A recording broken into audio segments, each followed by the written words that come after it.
Bonjour. Ok. 22, 22.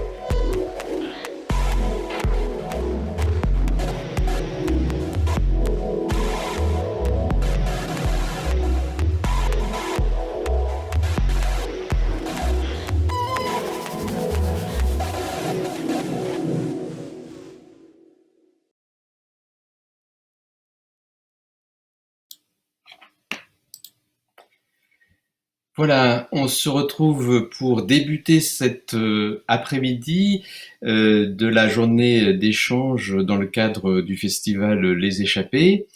Donc rapidement, vous présenter ce qui va se passer cet après-midi. Juste après mon intervention très courte, vous allez assister à une lecture performance. Alors en fait, ce sont 4 vidéos. Il y a 2 anciennes vidéos, puis 2 qui ont été réalisées spécialement par Marin Fouquet, des lectures performance, scandant prose, rap, chuchot et cri. Vous allez voir Marin Fouquet performer sur scène des collages sonores inédits et puis des extraits de son premier roman qui a été publié l'année dernière, qui s'appelait 77 chez Actes Sud. Et puis ensuite la diffusion d'un petit film qui a été réalisé pour présenter l'exposition qui se déroule au Macval, qui s'appelle Le vent se lève, et donc c'est une sorte de visite autour de quelques œuvres phares de cette exposition, une visite poétique. Et puis nous aurons donc ensuite, pour clore cette journée, un débat sur éditer autrement, voir les autres supports, les autres textes, les façons d'éditer aujourd'hui à l'ère du numérique, avec Guillaume Vissac de Publinet, Nicolas Tardy des éditions Contre-Murs et Laura Vasquez de la revue Muscle. Voilà, donc nous allons commencer par les 2 vidéos, et tout d'abord celle de Marin Fouquet. Les requins aux pieds, Bresson, ma poésie, moi pas venu en paix, sueur et frénésie, le silence après, succède à la routine, applaudissez âpre, comme le coup de ma résine, applaudissez âpre, applaudissez âpre, applaudissez âpre, applaudissez âpre, applaudissez âpre, apprivoisez-moi, avant coup de clap, clap, clap, clap, clap, clap, frappe dans le sac, corps qu'en caisse. Cri, échappe, foule, ivresse, brise, soupape, crache de caisse, gloire me trappe, fin de mètre, je me sens papa, j'ai peur, je me casse, trace, sueur, public, nas, clameur, laissez-moi, seul sur scène, mourir, seul sur scène, face à une salle pleine, exhibe sa sous-peine, c'est mieux que dans la rue, c'est mieux que dans son lit, c'est mieux que dans son jus, je suis né dans un cri, comme tout le monde. Je finirai dans mille joies, mais non. Aimez-moi. Allez, aimez-moi. Moi, je peux pas. Les requins aux pieds, Bresson, ma poésie, moi pas venu en paix, sueur, frénésie, le silence après, succède à la routine, applaudissez âpre, comme le coup de ma résine, applaudissez âpre, applaudissez âpre, applaudissez âpre, applaudissez âpre, applaudissez âpre, applaudissez âpre, applaudissez âpre, applaudissez âpre, applaudissez sac de l'or, applaudissez cycle encore, applaudissez siècle, bah ouais, applaudissez sale, je m'en fous, applaudissez stock, surtout de fracas, de torpeur quand la scène salivine, quand elle sera quittée, quand le souffle sera vide, est-ce qu'on sera quitté? Moi, vouloir clameur, navré. Moi, l'ego d'un affamé. On pousse des caisses dans des entrepôts, on tire la laisse de nos ventres vides. L'avenir, on ne craint pas quand on est la flic des fins de mois. L'avenir, on n'y pense pas, on n'y croit pas, on ne sait pas, on peut même pas rester planté là sur la scène, sur le socle. Allez, allez, allez, allez, allez, allez, allez. Moi je veux pas y retourner, pousser des caisses, réveiller ma carte de détresse. C'est fou comme l'urgence de la jeunesse et la calme, c'est beau, c'est vif, c'est pur, c'est nique, nique, nique, niquez vos crânes et videz vos poches, filez-nous le pif avant de retourner en sous-sol sous les néons, faut que je m'en piffre jusqu'à la nausée, je veux qu'on me kiffe, qu'on me mate, qu'on me like, qu'on me rate pas, tous les mics, toutes les vues, tous les flux, qu'on m'oublie pas, je serais prêt à tout, du sordide dans des parkings, du spectaculaire, du match shooting, du school shooting, moi, je préférerais des textes torse nu, tête en bas sur deux mains, équilibre sur building, obscène, moi, je préfère des textes pep bombés, des évols porte-avions, le dur record, viril à l'aise pour te rassurer, obscène, moi, je préférerais des textes dans une sectape à 4 places de pitbull, obscène, moi, je préfère des textes engagés de la révolution dans des squats bourrés à craquer, remplis de RSA, papa et rebelle fortuné,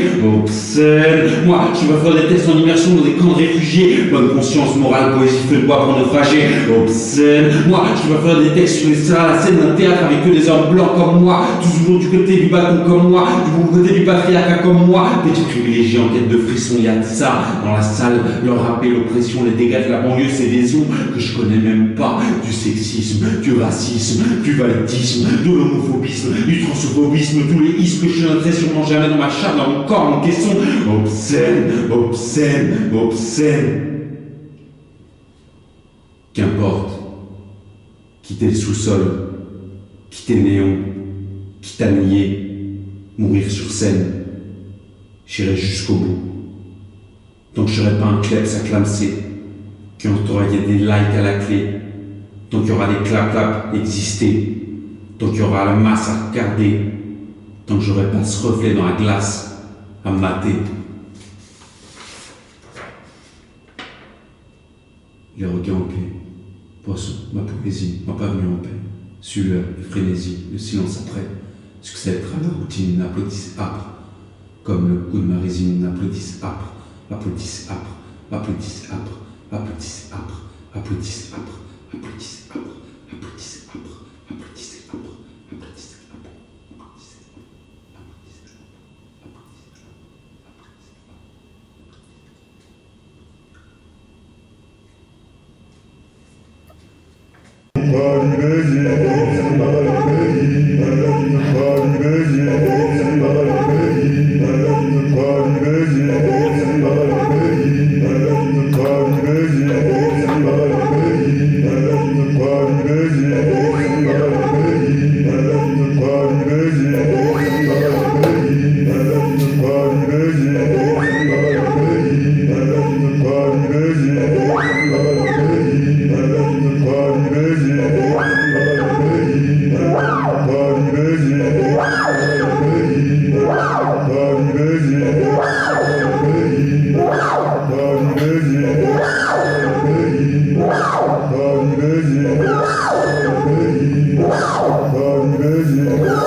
Des corps se cherchent.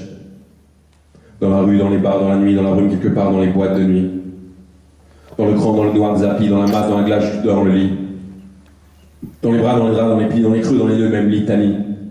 Des corps se cherchent, parfois se trouvent, allument la mèche et la recouvrent. Dans la rue, dans les bars, dans la nuit, dans les rues, dans les bars, dans les boîtes de nuit, dans les grands, dans le noir zappy, dans la masse, dans la glace, dans le lit, dans les bras, dans les draps, dans les pieds, dans les creux, dans les nœuds même métalliques, dans les mots attends, envie, mensonge, pire que les cris. Les corps se cherchent, les cuirs étanches qu'on se sue dessus, qu'on se pape dessus, qu'on se larme dessus les uns les autres et sa ruisselle sont transpercés. Des carapaces qu'on se frictionne, qu'on s'affectionne, qu'on se frotte et collisionne sans grands impacts, sans étincelles, juste le phare à changer, un bout de pec, contrôle technique et ça repart se perdre dans l'époque. Des carré-las qu'on sort de la manche, toujours le même coup au même moment. Regard répété, répété, répété, répété devant la glace, le bluff sans risque, les jeux sont faits, l'autre qui rit, rien ne va plus. Des corrédances qu'on fait en ligne, rigides au pas, sans s'écouter le froissement dans la chair et l'inertie de notre poids. Des parades toutes faites, des consignes claires, des exultants avec mode d'emploi, des voltiges balisés, de raisonnables pulsions, des roues de pan empruntées aux loueurs, à rendre le soir même sous caution, les épaules laissées vides, ploie. Des catastrophes toutes contrôlées, un tsunami dans une bouteille, une tempête sous l'île, un séisme en pot, des incendies sous verre, un crash capitonné, des sites de rencontres, un 06 en poche. Des connivences, des coups d'épaule, des rires gras, tout le subtil qu'on évince d'une tape dans le dos, conseil du coach pour marquer but, du vibrisca pour une belle rue, du hooligan, il y en a dans le fut, alors vas-y, fonce. Des salles rapaces entourent leur proie, voient la distance, navigue à vue, la moindre faiblesse, la garde tombe, petit sourire, fonce, fonce, fonce. Dès qu'on y repense, il n'y avait pas le choix. Fallait pas rentrer seul, surtout pas rentrer seul. Ta seule impasse, c'est toi. On terminera toutes et tous seuls. Soit seul, mais pas ce soir. Alors, tout seul tu danses avec les autres. Des cuirs étanches, des carapaces, des carrédas, des corrédances, des catastrophes, des connivences, des sales rapaces, des qu'on y repense, ta seule impasse, toute seule tu danses, des corps se cherchent. Dans la rue, dans les bars, dans la nuit, dans la rue, quelque part dans les boîtes de nuit, dans les crans, dans le noir zappy, dans la masse, dans la glace, dans le lit, dans les bras, dans les draps, dans les pieds, dans les creux, dans les deux mêmes litanies, dans les mots attends, envie, mensonge, plus chaud, pire que les cris, dans le souffle sueur, gouffre envahi, dans le doute, les falaises non-dits, et puis un jour, on prépare la nuit, comme la paix prépare la guerre, on se sélectionne les corps, amas de corps à portée de clic, entassement de chair, empilement de carne, déclinement de coupe, que ça matche à tout va, que ça brûle à volo, du bout des doigts, on se repousse, derrière l'écran, on se questionne, première rencontre, première secousse, les vibrations du téléphone. Aussi triste qu'un autosyllabe laborieux d'entrevoir l'autre comme une proie de chasse à court de mots, d'aimer, d'humeur, temps mort, téméraire, t'amarrer n'importe où, belvédère, s'envoler dans le trou, rentrer dans la chambre comme on se glisse entre quatre planches. Ressortir une fois la carcasse vide, la teinte blanche, la peau de l'autre sur bord de lit, comme pelure d'orange en bord de benne. Des corps se cherchent, des corps se vident, dans la rue, dans la nuit, dans la nuit, dans la rue, quelque part dans les boîtes de nuit, dans les crans, dans le noir zappy, dans la masse, dans la glace, dans le lit, dans les bras, dans les draps, dans les filles, dans les creux, dans les nœuds, même litanie, dans les mots attends, envie, mensonge, chuchot, pire que les cris, dans le souffle sueur, gouffre envahi, dans le doute, les falaises non-dits, dans les trains qu'on dit, le malaise se lit, la part s'essuie, silence s'ensuit, aucun s'ensuit, musique s'ensuit, dix doigts s'ensuit, nos bras sont seuls, tes goûts sont seuls, je me sens sale, lucarne sans ciel, aucun n'asile, pas peur de fioul. Dans un foulard imbibé de fioul, je voudrais me blottir, inspire, changer de décor. Les corps se cherchent comme des accords de blues. Des corps se cherchent comme accuser la chaise. Des corps se cherchent comme décamer leur dose. Des corps se cherchent origami la case, on y rentre dedans. En se pliant. T'as eu tes 32 temps, comme promis, sur les pliants. Et maintenant, faut en trouver 32 autres à embrasser. N'importe lesquels, faut essayer à la chaîne, faire un effort, faut s'accrocher. Allez, allez, se frotter sans s'éroder. C'est vrai, on te l'a dit, c'est l'amour qui est censé rôder. Ça court les rues, l'amour. Y'a qu'à observer ces types comme des matons, battent leur coin de couloir, trottoir, leur haut bureau, leur bout de bar comme Mirador, surveille les culs et puis les seins battent de les culs sur leur passage. Ça zoome, ça sélectionne, ça félicite, ça donne des points, annonce podium, ça superpose, ça objective et ça sectionne des corps troncs que des Milo. Il voudrait que des Vénus de Milo. Jetterait le reste dans le canal, traînerait le tronc à la bagnole, voudrait que ça jouisse sans les échos, voudrait que ça houle sans les ressacs, voudrait une bouche pour qu'on l'écoute. Et si je savais ce qui leur passe par la tête que des Milo, il voudrait que des Vénus de Milo. Et puis parfois, pire, ils dévisagent et ils accostent, ils se proposent et ils insistent. Le consentement, oui, au forceps, le viril crie les synapses. Pire que des chiens, on nous a élevés pire que des chiens. Moi, si j'étais un homme, je serais un chien. Un bien élevé, un carnif femelles et mâles sans distinction. Un attend sagement et qui mord quand on lui demande les tétons. Et qui écoute le maître et de son corps sans discussion. Mais moi je suis ni homme ni chien, juste un corps qui cherche, qui cherche, qui cherche, qui cherche, qui cherche, qui cherche, qui cherche, qui cherche, qui cherche, qui cherche, rase les murs, qui cherche, qui cherche, qui cherche, qui cherche, qui cherche, renifle les bords, gratte la peinture, trouve le décor, il plaque son dos sous sa capuche du coin des yeux, cherche, cherche, cherche, cherche, cherche, cherche, cherche,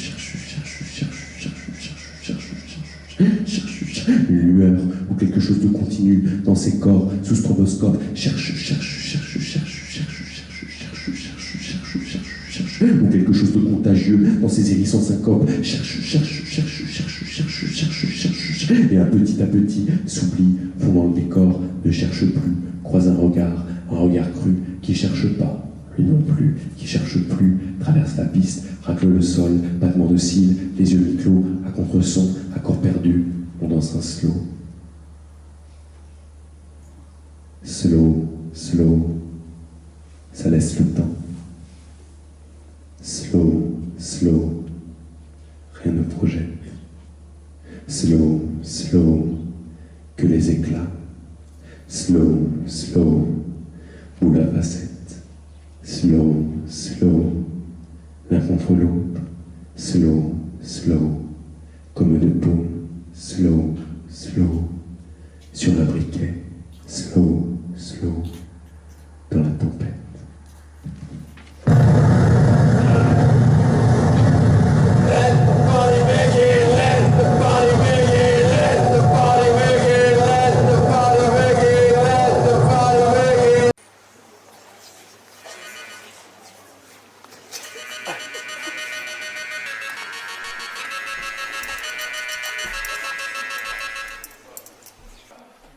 Corps, camp, caisse, cri, échappe, poule, ivresse, brise, soupape, crache de caisse, gloire, me trappe, fin de mèche, je me sens papa, j'ai peur, je me casse, trace, sueur, public, nastage, ta meurt, laissez-moi, seul sur scène, mourir, seul sur scène, face à une salle pleine, exhibe, ça sous le peine, c'est mieux que dans la rue, c'est mieux que dans son lit, c'est mieux que dans son jus, je suis né dans un cri, comme tout le monde.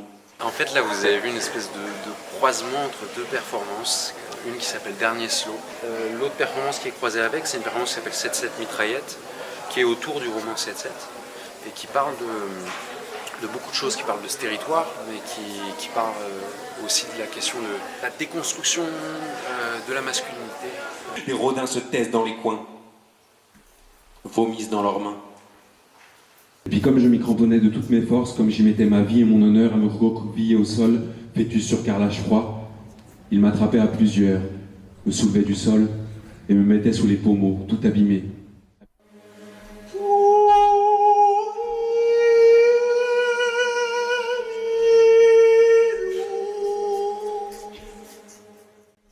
À mon commandement! Le corps bien droit, bien solide, le corps qui exulte à chaque poussée. C'est ça! Pousser la dalle loin de soi et le monde avec. Loi. Tailler les bras, se bomber les pecs. La défense et de l'entraînement. Ouais. C'était ça, être un homme. Un vrai. Se connaître de Si on prend, par exemple, je sais pas, le carnaval et compagnie, ce truc-là, enfin, à la base, dans la fête, il y a aussi un truc de transgression, de retournement. Les riches se font martyriser par les pauvres, enfin, c'est ça le carnaval, quoi. Les femmes peuvent s'habiller en hommes, les hommes en femmes, machin bidule. Et je me demandais comment est-ce que les corps peuvent se trouver dans la fête, quelle est la meilleure fête. Moi, je me suis dit, peut-être juste la meilleure fête, c'est une fête intérieure, une fête de déconstruction. Peut-être qu'il faut d'abord se faire sa fête intérieure avant de pouvoir aller faire la fête au monde et comment embrasser les autres par d'autres manières que celles qu'on connaît déjà. On se sélectionne des corps, amas de corps à portée de clic, entassement de chair, empilement de carne, défilement de courbes, que ça matche à tout va, que ça brûle à volo du bout des doigts. La drague, les rencontres avec un but précis, un but dans le rapport de genre, et donc derrière dans le rapport de domination qui va se créer, quoi qu'il arrive. Et donc comment est-ce que dans la fête, on ne rejoue pas les mêmes rapports d'oppression? Comment est-ce qu'on ne se retrouve pas dans des boîtes de nuit à être avec, quels que soient les sexes, dans un rapport de traque, de chasse?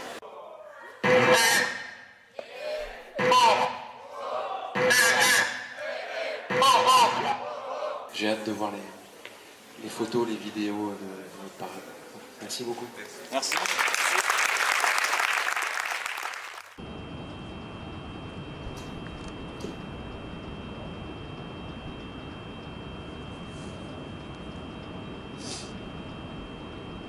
J'irai au paradis en wheeling, roue d'abord, gros quad je dévore.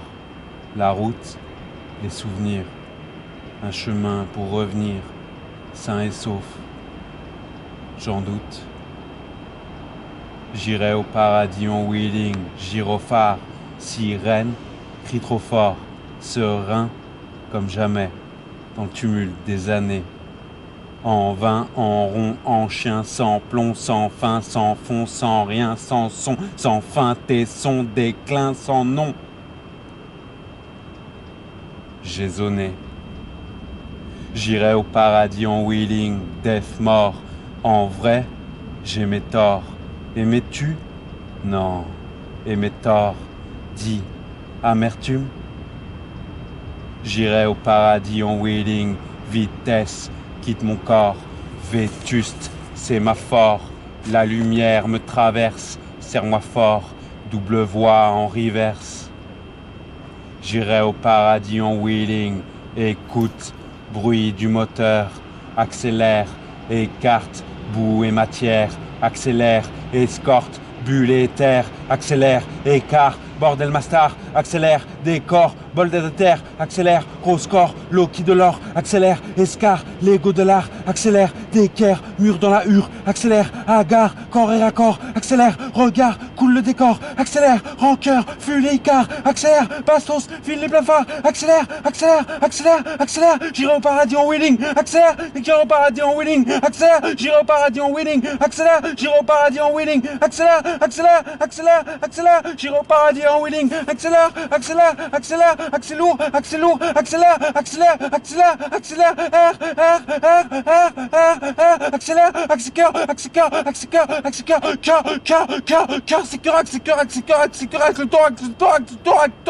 accélère, accélère, c'est courant, sécurité,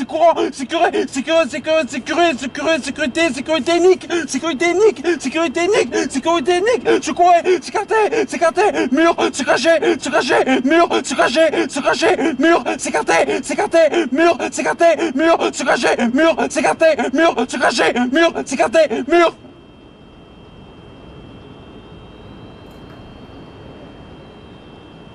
Décoller.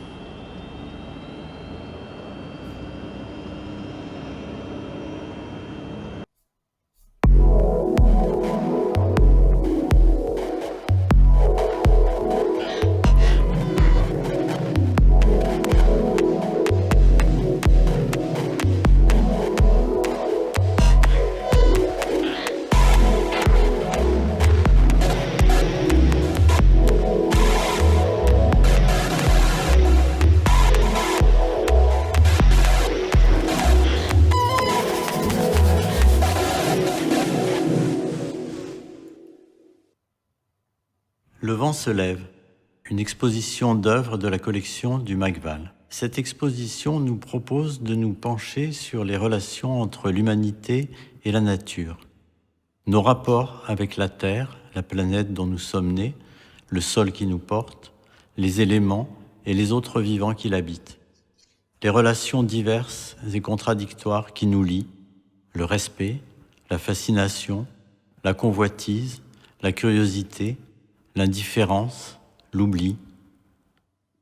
Il y a dans ce parcours un fil rouge qui est la marche elle-même, cette activité éminemment humaine qui nous paraît si simple et commune que nous n'y faisons pas autant attention qu'il le faudrait. Ce fil, je le vois plutôt multicolore que rouge, versicolore, diapré et changeant, divers comme les propos des artistes réunis ici.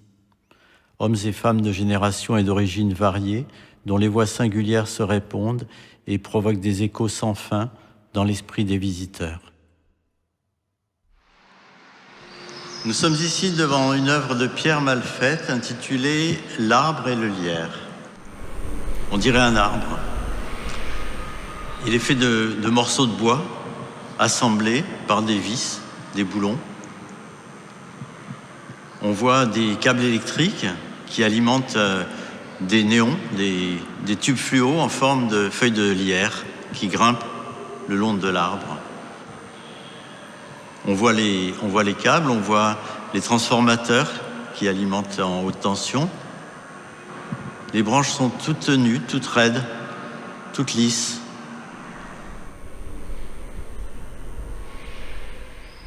Cet arbre est tout seul, tout raide, dans sa lumière d'enseigne de pharmacie, immobile, silencieux, comme une fable, silencieux comme une fable sans morale, une jolie fable qui n'aurait rien à dire.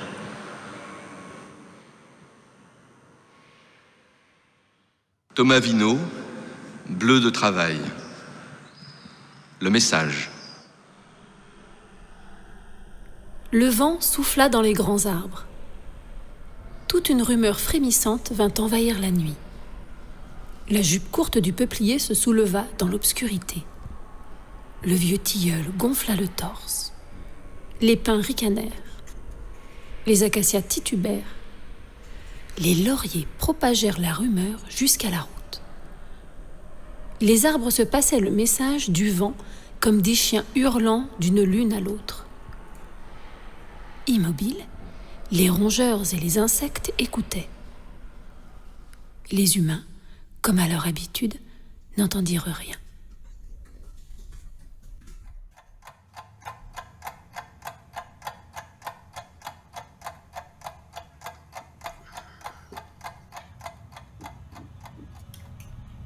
Face à vous se trouve l'installation Fragment et sur votre gauche la vidéo Petrified qui ensemble forment une seule œuvre. Je m'appelle Ali Cheri, je suis artiste, vidéaste et artiste visuel né à Beyrouth et je vis et travaille entre Paris et Beyrouth. C'est un dispositif muséal, une longue table lumineuse sur laquelle sont disposés des objets, des œuvres d'art, un crâne humain, un corbeau empaillé, sans étiquette. D'où viennent ces objets ? Depuis la nuit des temps, depuis l'origine de l'humanité, les vivants prennent soin des morts. Des rites, des règles visent à assigner à chacun sa place, à préserver la dignité des uns et des autres. Les rites sont divers. On enterre, on fait brûler, on embaume, suivant les sociétés. Chaque société a ses règles. Mais parfois, les tombes sont pillées pour récupérer les objets précieux qui sont dedans. Ou bien des archéologues, mus par le désir de savoir, ramènent les objets à la surface. Les objets qui étaient cachés sous terre sont ramenés au soleil. Ces objets, coupés de leur origine, comme les animaux dans les zoos, ont perdu leur sens. Thomas Bernard, Sur la terre comme en enfer. Ta tombe est creusée dans le sud. Ta mort soufflera dans le sud. Ton visage est déchiré par les chardons. Ta cruche est détruite par les oiseaux. Ta tombe est creusée dans le sud. Ta mort soufflera dans le sud. Ta vallée t'oubliera. Tu ne reviendras plus.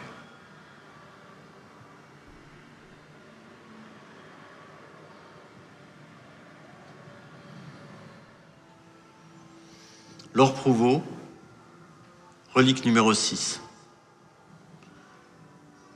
Encadré dans une boîte, placée à la verticale sur un mur, des coquilles d'œufs, des débris de téléphone portable, des débris végétaux, des feuilles, des graines, pris dans une résine bleutée, figée, comme une vaguelette, qui ne bougerait plus.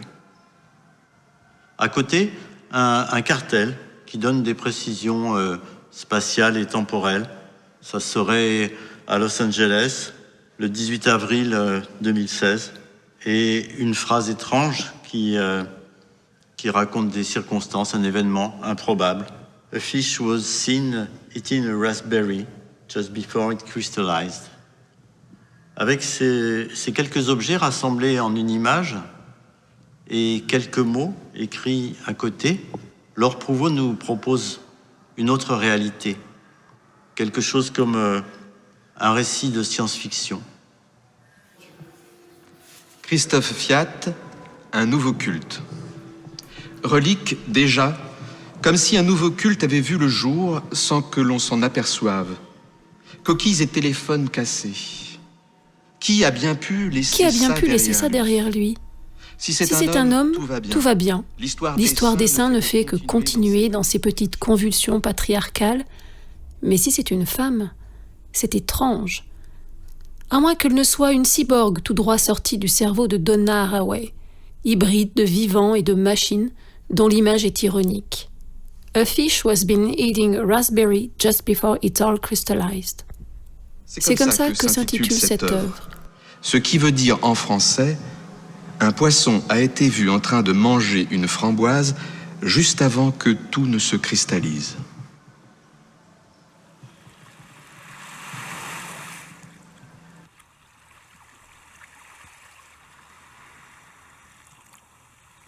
Agnès Varda, La mer immense et La petite mer immense. Une femme se promène sur la plage. Elle voit au loin à l'horizon un rayon de soleil qui passe entre les nuages et vient frapper au loin la surface de l'océan, comme un projecteur de théâtre. Elle prend son petit appareil photo, le lève, déclenche. Une fois, dit-elle, le temps est arrêté. Non, on n'arrête pas le temps. La photo est prise, l'image est faite. On y voit la plage, les nuages, le rayon de soleil qui frappe la surface et l'océan, la mer immense, qui ne tient pas sur une photo. Mais aussi grande soit la photo, l'océan est toujours plus grand. Mais Agnès Varda, en jouant avec les supports et les dimensions de l'image, nous montre que la mer immense est toujours immense, même sur une carte postale. Et puis, elle nous dit aussi d'ouvrir l'œil, de regarder. Jules Verne, 20 milieux sous les mers. Nous marchions sur un sable fin, uni, non ridé comme celui des plages qui conserve l'empreinte de la houle. Ce tapis éblouissant, véritable réflecteur, repoussait les rayons du soleil avec une surprenante intensité. De là, cette immense réverbération qui pénétrait toutes les molécules liquides. Serais-je cru si j'affirme qu'à cette profondeur de 30 pieds, j'y voyais comme en plein jour. Pendant un quart d'heure, je foulais ce sable ardent, semé d'une impalpable poussière de coquillages. La coque du Nautilus, dessinée comme un long écueil, disparaissait peu à peu. Mais son fanal, lorsque la nuit se serait faite au milieu des eaux, devait faciliter notre retour à bord en projetant ses rayons avec une netteté parfaite. Effet difficile à comprendre pour qui n'a vu que sur Terre ces nappes blanchâtres si vivement accusées. Là, la poussière dont l'air est saturé leur donne l'apparence d'un brouillard lumineux. Mais sur mer, comme sous mer, ces traits électriques se transmettent avec une incomparable pureté.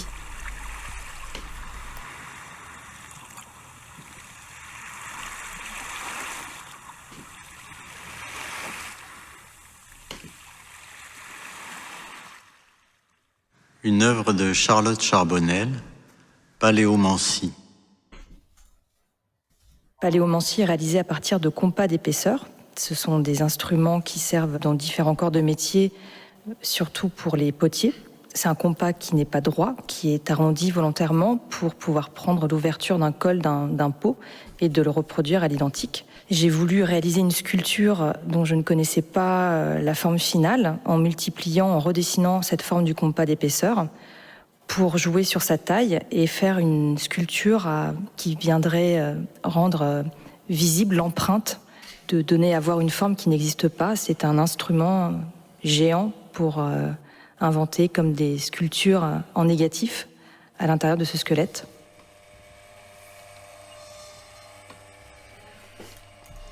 Roberto Juarros, 15e poésie verticale. La lumière filtrée par les nuages, les arbres, l'air et d'autres corps, mais plus encore filtrée par la pensée, reconstruit le projet du jour et fait du matin un protocole de souvenirs. Il y a beaucoup de lumière dans la lumière, beaucoup de jour dans le jour, et de zones dans le cristal de chacun. Mais la clé, c'est le tamis, la subtilité combinatoire, l'inventivité du hasard à tamiser les doses de transparence et à ajuster le sillage de reflets qui font de chaque heure un temps unique dans la monotonie prétendument niaise du temps. La lumière a toujours besoin d'intermédiaires, comme peut-être toutes les choses. Sans doute est-ce l'une des clés de la réalité. Il n'est pas de message direct. Tout est médiation, car ce qui est direct détruit. Qu'intercaler alors entre la rose et la lumière, entre la nuit et l'amour, entre un homme et la mort, entre la vie et ce matin transmué en souvenir?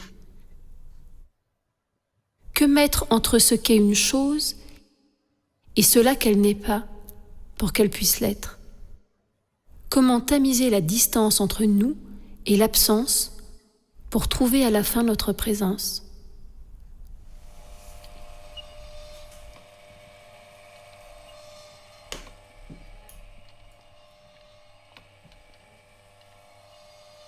Tatiana Trouvé, Desire Lines.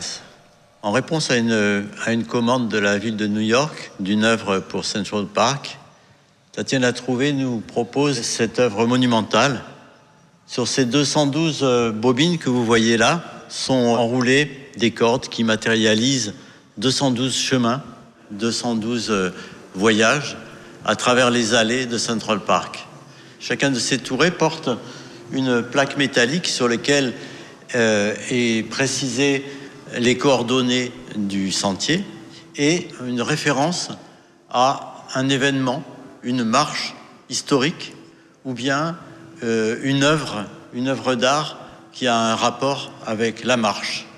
On peut ainsi, en suivant ces fils d'Ariane, remisés pour mémoire, participer en pensée, on dirait maintenant en distanciel, à une marche pour les droits civiques de 1965, ou bien accompagner l'errance du bluesman Robert Johnson, ou les spéculations de Balzac dans sa théorie de la démarche.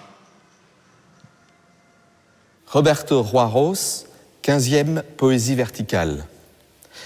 Nous avons parfois l'obsession d'effacer nos traces pour que nul ne nous suive ou puisse vérifier qui nous suivons. Mais en outre, effacer les traces que nous avons laissées devant pour que nul ne précède nos pas ou puisse nous ravir le chemin. Et aussi effacer les traces sur lesquelles nous sommes arrêtés pour que nul ne découvre ce qui nous soutient et puisse nous laisser peut-être privés de sol. Peut-être même pourrons-nous alors atteindre aussi notre trace en l'air, pour que nul ne salisse notre auréole ou puisse nous accuser de nous couvrir la tête d'un chapeau exotique. Ainsi, tandis que nous nous appliquons à effacer, cacher ou au moins brouiller nos traces, les oiseaux pourront passer à travers notre vide. Les oiseaux qui jamais ne se sont préoccupés de leurs traces. On sait que les stratégies du temps dévorent souvent le stratège, et aussi le temps lui-même. Reste parfois, comme une parodique broderie, quelques traces.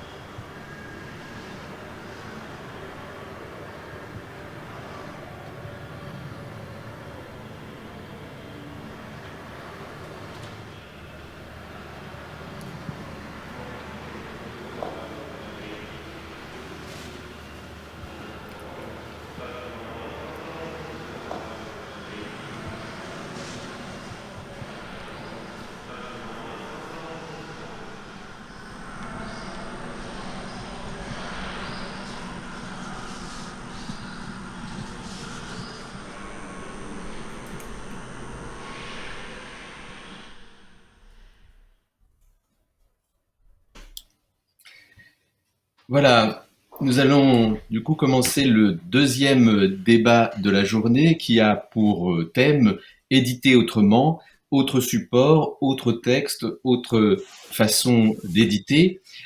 Pour ce débat, vont m'accompagner Laura Vasquez, Guillaume Vissac et Nicolas Tardy.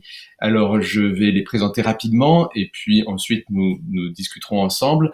Donc, Laura Vasquez est née en 1986 à Perpignan. Elle est poétesse. Elle vit actuellement à Marseille. Elle écrit de la poésie, des pièces poétiques sonores, des textes narratifs. Elle a publié son premier livre et reçu le prix de la poésie, de la vocation en 2014. Elle écrit de la poésie, des pièces poétiques sonores et pratique la lecture publique de ses textes. Guillaume Vissac publie depuis 2010. Il a publié Qu'est-ce qu'un logement et Livre des peurs primaires, suivi l'année suivante d'une première partie de la première version d'Accident de personnes, écrit sur le réseau Twitter. En 2015 est paru Mondeling, qui est un ouvrage poétique et graphique qui a été écrit en collaboration avec le photographe Junko Nishimura.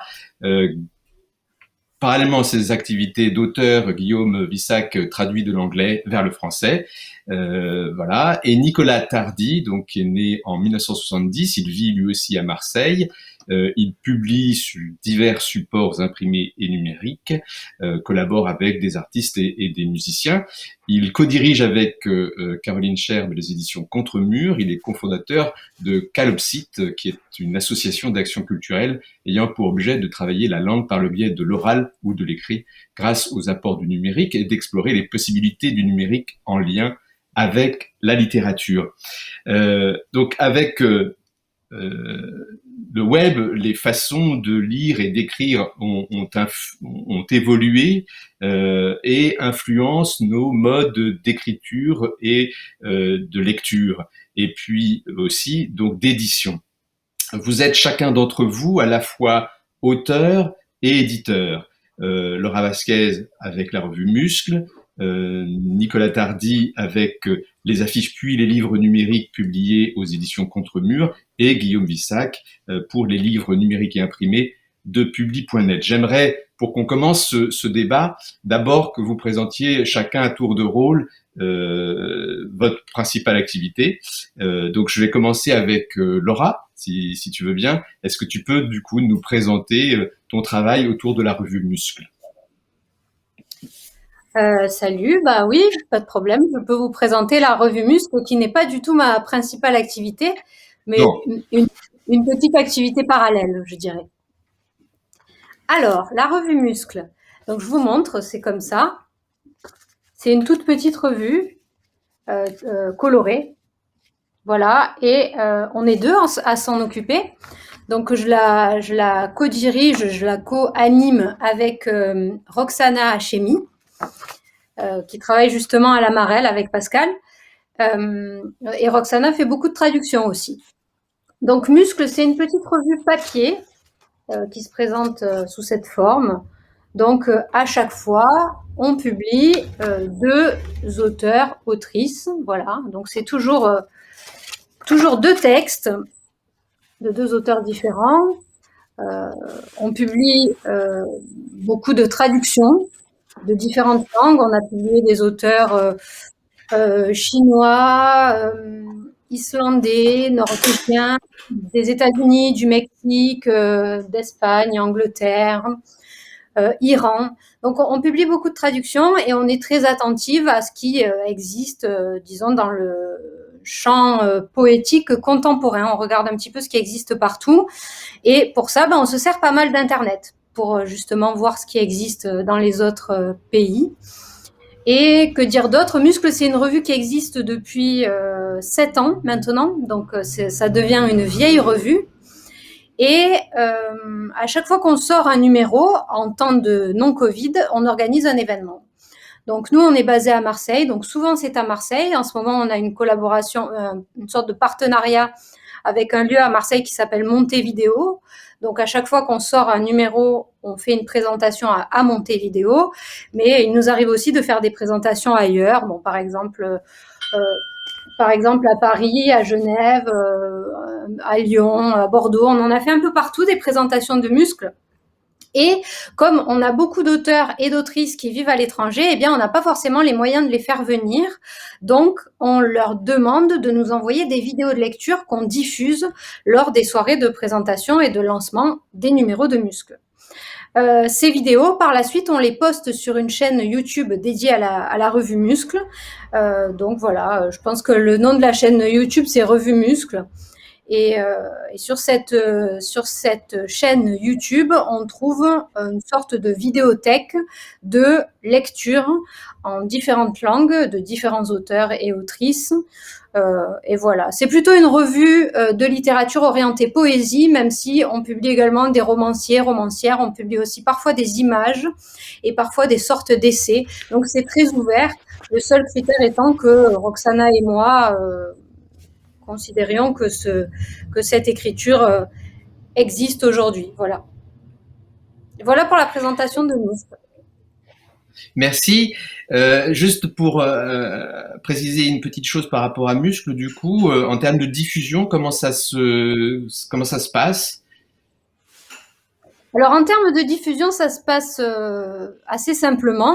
Donc comme vous le voyez, le format est extrêmement léger, ce qui nous permet de l'envoyer dans des petites enveloppes pour pas très cher. Donc les gens, les lecteurs et lectrices, la commandent la plupart du temps sur Internet. On a un site qui est d'ailleurs très mal fait, c'est un petit Tumblr vraiment pas terrible, mais ça suffit largement pour que les gens puissent s'abonner ou acheter les numéros. Un numéro coûte 3 €. Voilà. Donc, on diffuse surtout par Internet. En fait, les gens s'abonnent sur Internet. On a, je sais plus très bien, je crois qu'on a 150 abonnés, quelque chose comme ça. Donc, ce qui est pas mal pour une revue de poésie. Donc, on envoie un grand groupe. On a beaucoup d'enveloppes au moment des envois. Donc voilà, les gens s'abonnent sur Internet ou achètent les numéros sur Internet et on la diffuse également dans certaines librairies. Donc à Marseille, il y a quelques librairies qui distribuent Muscles et à Paris aussi. Et puis quand je vais dans une ville faire une lecture, parfois, si c'est dans une librairie, je dis au libraire ou à la libraire, tenez, j'ai une revue, est-ce que vous en voulez? Prenez-les. Voilà, ça se fait un peu comme ça, de manière très artisanale. Très bien. On va continuer le tour d'écran. Est-ce que Nicolas Tardy, tu veux nous présenter un peu les éditions Contre-Mur, s'il te plaît?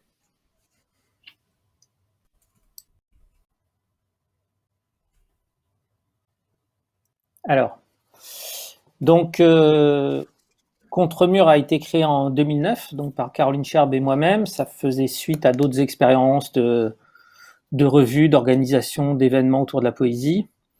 Et notre idée, c'était d'explorer un support, un format particulier qui était l'affiche. Nous, on disait plutôt d'ailleurs des posters, hein, voilà. De format A1, où on passait commande un an à l'avance à un auteur pour qu'il nous propose un texte fait spécialement pour ce support,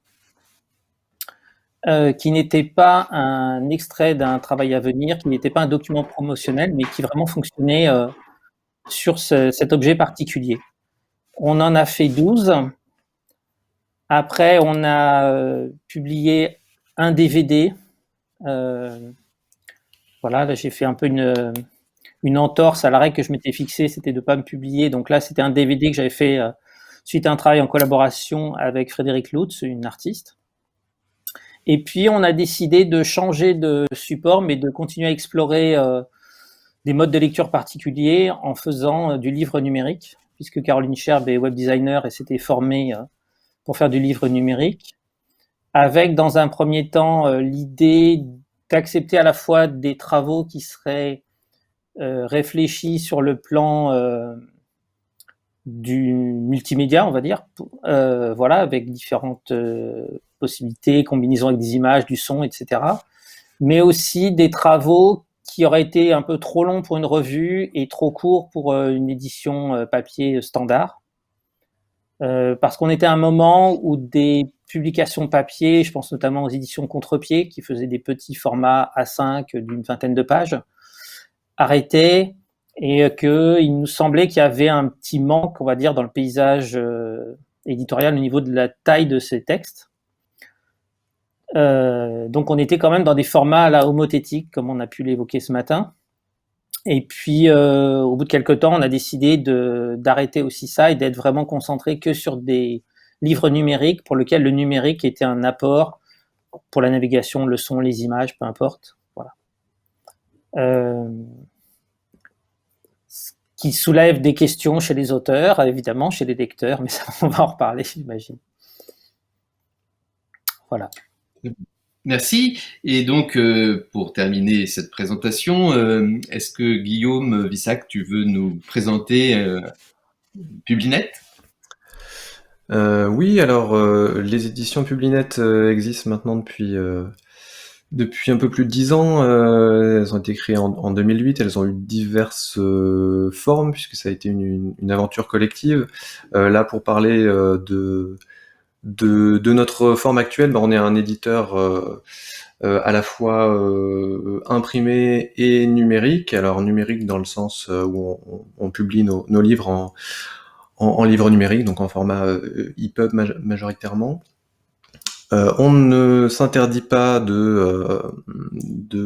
d'explorer des territoires un peu plus sauvages et non exploités, on va dire, par la chaîne du livre via par exemple des expérimentations sous forme de sites web. Voilà, des choses encore un peu plus mutantes et étranges, puisque par exemple l'année dernière on a publié un livre qui est aussi un jeu vidéo, donc on a publié aussi le jeu vidéo. C'était le journal du Brise-Lames de Juliette Mézin.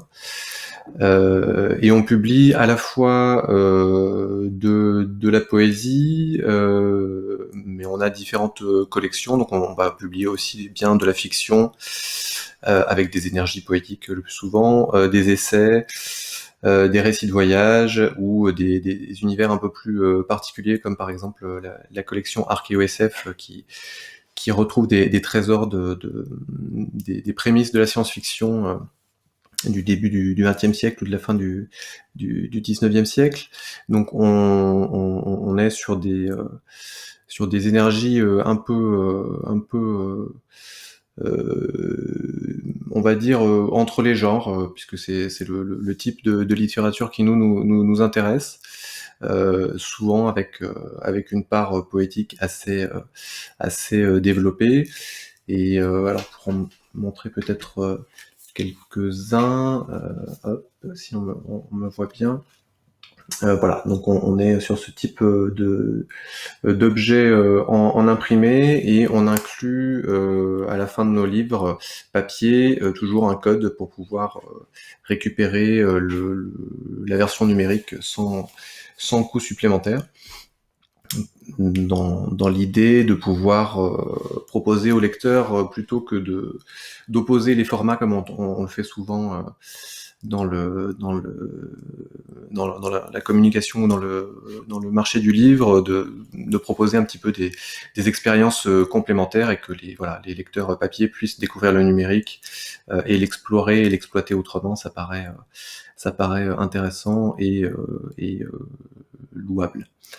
Voilà, on essaye, alors évidemment, bien sûr, la situation et la période actuelle ne s'y prête pas, mais on essaye aussi de faire vivre un petit peu les livres dans l'espace public, de rencontrer nos lecteurs via des événements, des lectures, des performances, participer à des festivals, des salons, essayer de faire en sorte que le livre déborde un petit peu du livre, que l'expérience de lecture puisse aussi se transmettre à une forme de rencontre réelle. Donc voilà, là on commence un petit peu à trouver le temps long, comme beaucoup, mais voilà, on espère pouvoir renouer avec ce type de manifestation. Et enfin notre souhait, quand on publie un livre dans différents formats et quand on essaie de le faire s'incarner sous différentes formes de rencontres ou de manifestations, c'est d'essayer d'aller dans le plus de directions possible, de l'incarner dans le plus de formes possibles, de pas se limiter par exemple au au portage homothétique, comme le disait Nicolas tout à l'heure, d'essayer d'exploiter au mieux la forme spécifique de chaque texte et surtout de son articulation et de son incarnation dans chaque format. Et par exemple, ne pas se limiter à faire des portages d'un même texte dans différents formats, mais de pouvoir explorer différentes voies et pourquoi pas faire des livres qui soient différents en numérique, différents en papier, différents en performance, différents sur le web quand il y en a. Voilà, essayer d'aller dans le plus de directions possibles et d'étendre le plus possible le texte initial. Alors, merci. Ce que je trouve très intéressant dans vos différentes approches, c'est que, a priori, on pourrait penser que ce sont des supports très, très, très opposés entre une revue pliée papier et puis de l'édition numérique qui accueille aussi de l'impression, de la diffusion imprimée. Mais il y a une sorte de point commun dans vos approches. C'est d'abord que vous êtes tous des auteurs. Et que au cœur de ce travail d'édition, il y a aussi votre expérience principale d'auteur. J'aimerais bien qu'on revienne sur cette notion-là. Comment vous conciliez votre travail d'auteur avec ce travail d'éditeur? Qu'est-ce qu'il apporte à votre travail d'auteur et comment il enrichit aussi votre travail d'édition, aussi variée soit-elle, comme on vient de le voir? Qui veut commencer? Bon, je poursuis parce que j'avais le micro, si vous permettez. En ce qui me concerne, j'aime bien considérer que comment dire, j'essaye de faire en sorte dans mon travail avec les auteurs et dans le travail en commun qu'on fait dans de la confection du livre, j'essaye d'avoir le soin que j'aimerais qu'on m'accorde moi en tant qu'auteur sur mes propres textes. Ça me paraît une chose essentielle dans le travail qu'on peut avoir avec les uns et les autres et les chantiers qu'on mène en commun, c'est d'être le plus à l'écoute du texte et d'essayer d'œuvrer dans une direction commune. J'ai l'impression, alors après, bon, j'imagine que c'est un petit peu différent pour chacun, mais pour moi en tout cas, le travail avec un éditeur, c'est une collaboration en tant que telle, et donc c'est important qu'on puisse chacun s'y retrouver et chacun développer des énergies qui soient respectueuses des énergies des autres. Après, je pense que particulièrement dans nos champs, parce qu'on est tous là concernés par des genres de littérature qui ne sont pas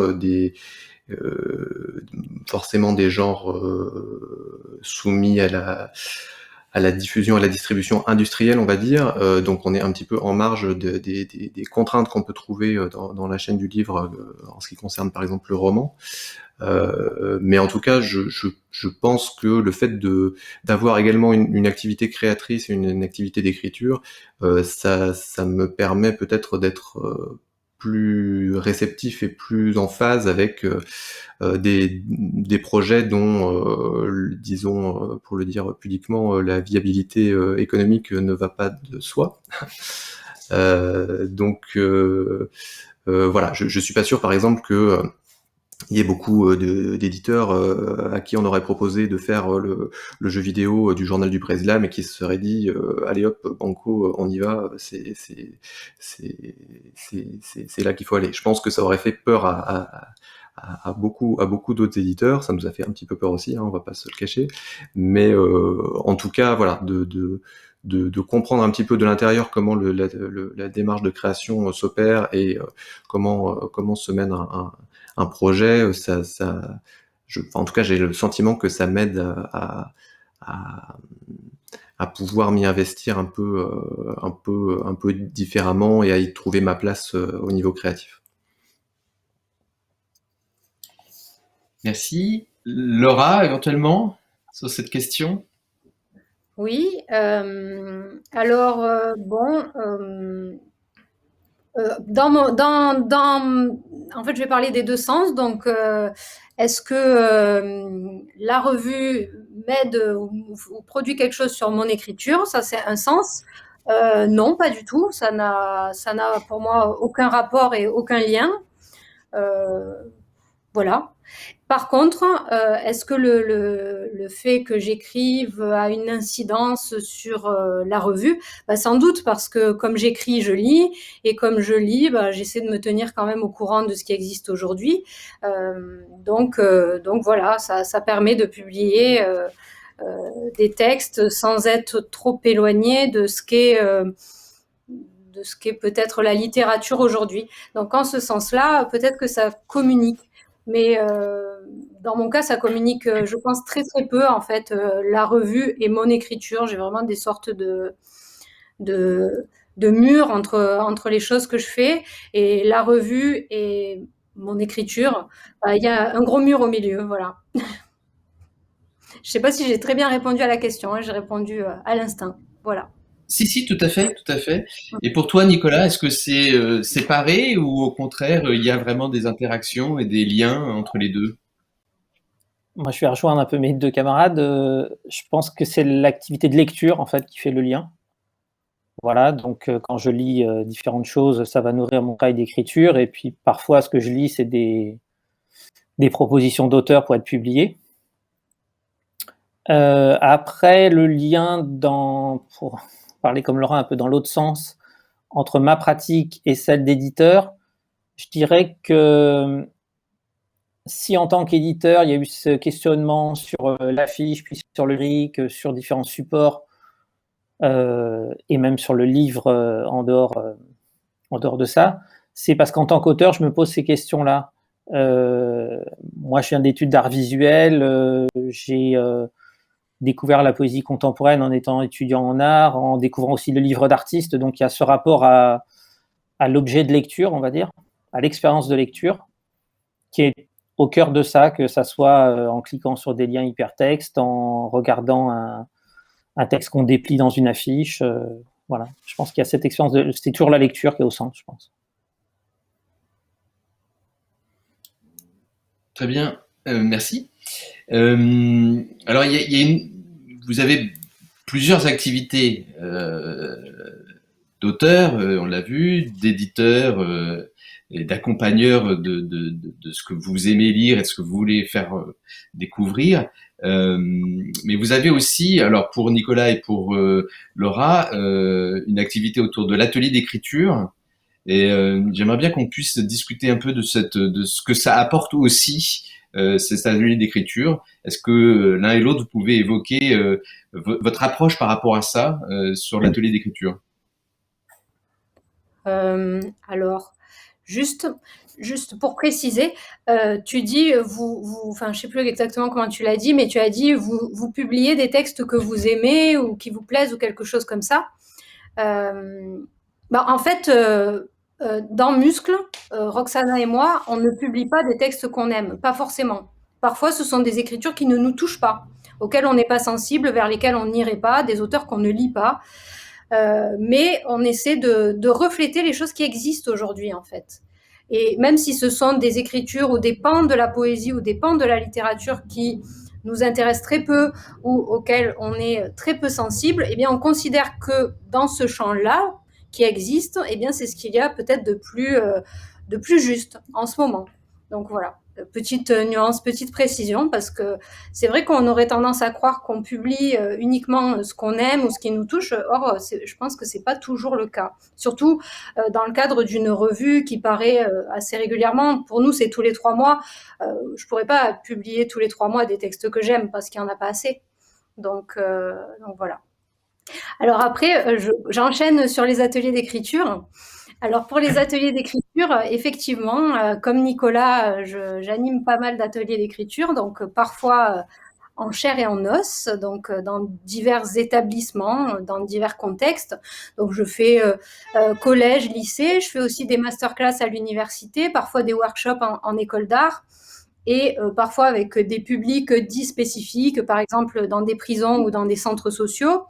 Et depuis le premier confinement, c'est-à-dire il y a 1 an, j'ai lancé une activité d'atelier d'écriture en ligne. Donc ce sont des ateliers d'écriture que je partage par mail chaque semaine à un groupe de personnes. Aujourd'hui, il y en a à peu près 1000 qui sont inscrites à la newsletter. Et ces personnes-là reçoivent chaque semaine un atelier d'écriture gratuitement. Et à la suite de cet atelier d'écriture, les personnes qui souhaitent y participer, qui sont inscrites et qui sont, disons, stimulées par la contrainte d'écriture de la semaine, peuvent partager leur texte sur un groupe Facebook dédié. Je crois qu'il y a 600 personnes pile en ce moment sur le groupe Facebook, et les gens partagent leurs textes. Et comme il y a... Ah, on sonne chez moi. Je sais pas trop quoi faire. J'ai peur que ça insiste. Peut-être que je vais laisser la parole à Nicolas le temps de régler ça. Désolée. Hein. C'est de l'humour marseillais, en fait. Voilà. Donc, elle m'a pris au dépourvu, là. Au niveau des publics, voilà, bah, moi, c'est un peu comme Laura, du primaire au lycée, la fac, école d'art, un peu en tri dans des centres sociaux, voilà, donc un public divers. Alors, ça peut être des ateliers sur feuille, sur papier, mais aussi des ateliers numériques. Alors, ma pratique d'atelier a évolué aussi avec, pour un peu rejoindre ce que tu disais tout à l'heure, avec ma propre pratique d'auteur. C'est-à-dire que quand j'ai commencé à faire des ateliers juste après mes études, en fait, voilà, donc après des études d'art et puis une année de multimédia, j'ai commencé à faire des ateliers et par exemple, j'intégrais souvent dans les ateliers des pratiques de type poésie visuelle, qui étaient des choses que j'ai pratiquées pas mal étant étudiant. Alors, je n'en faisais plus à ce moment-là, mais je venais d'en faire dans les années précédentes pendant 2-3 ans, de manière assez intense. Et puis progressivement, comme c'est quelque chose que j'ai moins fouillé, que j'ai moins lu ou regardé, j'ai diminué cette partie-là dans mes ateliers. Je suis arrivé sur des formes d'écriture peut-être plus à cheval avec le récit. Donc ça, c'est arrivé aussi dans mes ateliers. Et puis, j'ai commencé aussi assez vite à essayer différents supports, alors des supports numériques, des supports papier. Alors, ça a été compliqué dans un premier temps d'intégrer le numérique dans les ateliers. Hein. Quand je dis dans un premier temps, moi, ça fait 20 ans que je fais des ateliers. Donc, on va dire grosso modo que ça fait peut-être 8 ans que ça commence à arriver de plus en plus. Quand je me simplement voilà, le fait d'écrire sur un traitement de texte, d'utiliser, chercher à remplacer des choses comme ça, des copier-coller, comment déjà ça modifie l'écriture. Ça peut aller jusqu'à du Framapad, écrire pour Twitter avec des contraintes. Je ne lis jamais mes textes en atelier. Voilà. Ça permet une distance, notamment pour le public. J'écris jamais en atelier. Voilà. Je sais que certains animateurs d'atelier écrivent pendant l'atelier, moi je le fais jamais. Je pense que si je me mets dans un coin pour écrire, je ne suis pas disponible pour les gens qui font l'atelier. Donc, je suis en retrait ou je tourne autour avec les participants, et je pense notamment aux scolaires, pour les... Alors, pas, les aider, c'est toujours ambigu comme formule, mais plutôt pour les pousser ou les aider à oser se lancer. Voilà. Il y a souvent des blocages qui sont... Enfin, les gens ont juste besoin qu'on leur dise d'y aller, quoi. Voilà. Mais on est sûrement tous comme ça. Et puis, que dire d'autre sur les ateliers ? Et je pense aussi que quelque chose qui est important dans les ateliers, et le numérique a beaucoup changé ça, c'est qu'un atelier où il y a une sorte de finalité, qui peut être une lecture publique, qui peut être une édition, qui peut être une présentation de ce qui a été fait, et un atelier où il y a un enjeu qui est différent que si on vient, on fait écrire et puis on s'en va et c'est tout. Et beaucoup d'ateliers maintenant ont une sélection de leur production sur un support numérique. Voilà. Et ça, je pense à un atelier que j'ai fait il y a quelques mois dans des centres sociaux ou des pratiques, alors pour le coup de poésie visuelle, j'y étais revenu, mais aussi d'écriture ont pu être enregistrés, mis sur ce site, ont pu être pris en photo, des textes que j'ai pu ressaisir, qui avaient été créés à la main. Voilà. Et donc, le fait de savoir que l'atelier avait ce rendu sur un blog a fait qu'on a pu aller explorer différents territoires. Voilà. Et du coup, par rapport à Laura, est-ce que toi, tu fais des choses aussi en ligne ou pas du tout? Alors, j'en fais, mais pas comme Laura. C'est-à-dire que là, par la force des choses et les conditions sanitaires, moi j'interviens à l'AMU, donc l'université de lettres à Aix, et puis à l'ESSADS, qui est l'école d'art de Saint-Étienne. Et là, on a eu des ateliers via Zoom, d'avoir différentes formes, là qui sont plutôt... je donne des propositions, les étudiants se connectent, ils lisent des choses, on échange et finissent par m'envoyer par mail. Alors, il faut savoir, par exemple, à l'ESSADS, quand j'ai les étudiants de première année, ils sont entre 70 et 80. Donc, ça serait assez compliqué de faire un Framapat tous ensemble, même plusieurs en simultané. Et puis, ils ne sont pas tous à l'aise, surtout avec les outils numériques. Certains ont des très mauvaises connexions, sont sur des téléphones.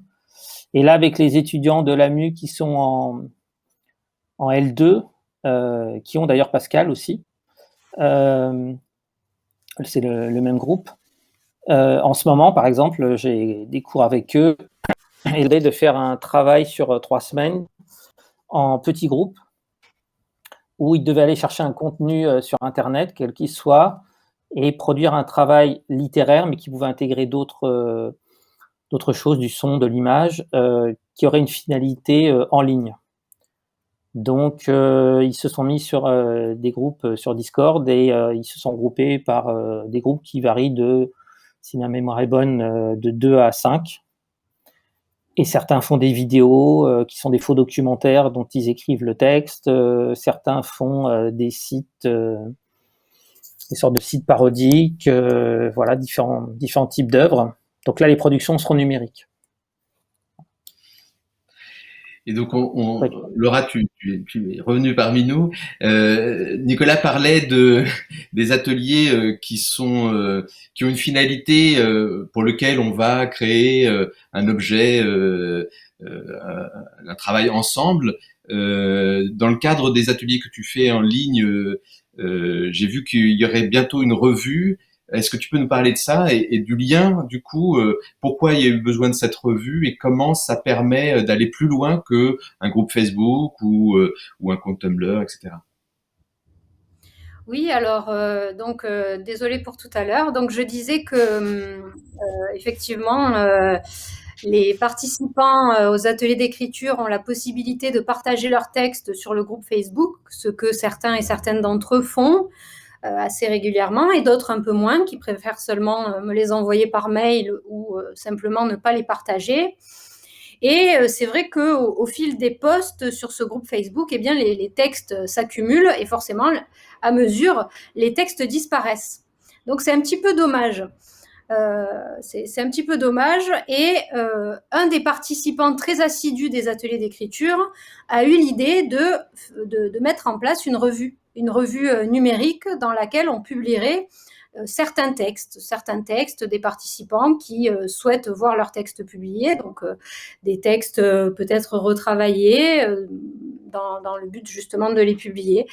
Et donc, cette personne, puisque moi j'ai un emploi du temps complètement plein, en ce moment j'ai différentes activités, donc j'avais plus de place en fait pour m'occuper d'une autre revue. Donc c'est lui qui s'en occupe. Il s'appelle Benjamin, donc c'est lui qui s'occupera de la revue et je pense que la revue paraîtra tous les mois et à chaque fois il y aura une entrée par auteur et autrice et un texte ou deux par auteur et autrice et toujours des textes écrits à partir des ateliers d'écriture. ce qui permet de conserver une trace de ces textes écrits donc dans le cadre des ateliers d'écriture, et ce qui est très stimulant aussi pour les participants et participantes qui se trouvent parfois un petit peu frustrés de ne pas pouvoir partager leur texte ou montrer leur texte, puisqu'on est dans le cadre de rencontres à distance, par mail, enfin il n'y a pas d'interaction, donc ça peut être un petit peu frustrant. Et donc il y aura cette petite revue en ligne qui paraîtra sans doute tous les mois. On a évoqué tout à l'heure le fait que les ateliers étaient en ligne depuis les problèmes de la crise sanitaire, mais est-ce que au-delà de cette conjoncture, il y a d'autres raisons qui pourraient qui pourraient justifier une utilisation plus longue de ces ateliers en ligne? Alors, dans mon cas, oui. Je sais pas pour Nicolas. Dans mon cas, oui, parce que en fait, je me suis rendu compte qu'en faisant des ateliers d'écriture en ligne de cette manière, eh bien, je touchais des personnes intéressées par les ateliers d'écriture que je pourrais pas que je pourrais pas rencontrer, par exemple, dans le cadre d'un atelier organisé en médiathèque. C'est à peu près toujours le même type de public. Des ateliers d'écriture en médiathèque ou en librairie, c'est un petit peu toujours les mêmes personnes. Et là, avec les ateliers d'écriture en ligne, comme ça a été beaucoup relayé, il y a plein de gens très très différents. Par exemple, il y a beaucoup de gens assez jeunes, beaucoup d'étudiants, beaucoup de francophones qui ne vivent pas en France, donc des gens qui vivent dans notre pays, parfois très loin. Et puis il y a cette régularité, chaque semaine, on n'a pas besoin de se donner rendez-vous à une heure précise, c'est très libre, on peut mettre l'atelier d'écriture de côté et le faire plus tard. Donc c'est quand même une forme qui a beaucoup d'avantages, de particularités aussi, et ça a du sens de continuer, même si un jour cette pandémie s'arrête. Et on l'espère très rapidement. Dans l'ensemble des expériences que vous avez évoquées, et pour rejoindre la thématique de cet échange autour de l'édition autrement, on voit que chacun, vous avez développé des choses un peu différentes, en essayant de marier les supports, à la fois pour l'édition numérique, l'édition imprimée, travailler sur de la micro-édition, sur et puis relier des activités personnelles dans des formes différentes, à la fois autour de l'édition, mais aussi des performances ou prolonger dans des ateliers d'écriture.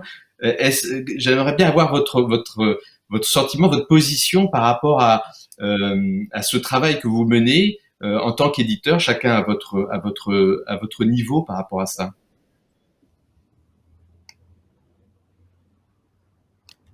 En gros, est-ce que vous croyez que la solution aujourd'hui pour arriver à trouver et à donner écho à ce que vous écrivez ou à ce que vous voulez faire passer dans ce que les autres écrivent et que vous voulez faire partager, c'est de créer son propre support et son propre modèle de diffusion?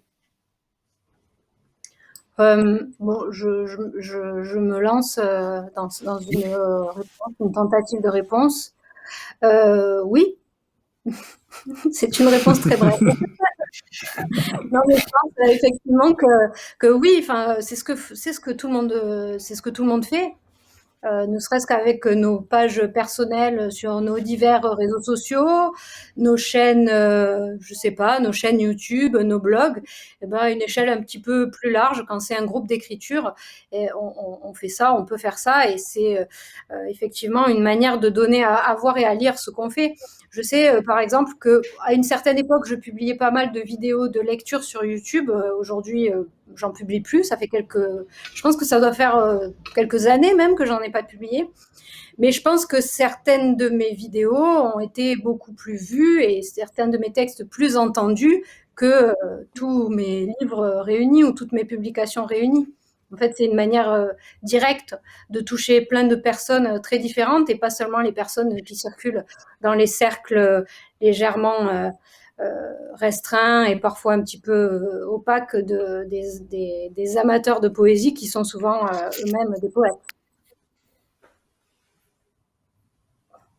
Voilà pour ma réponse. Guillaume?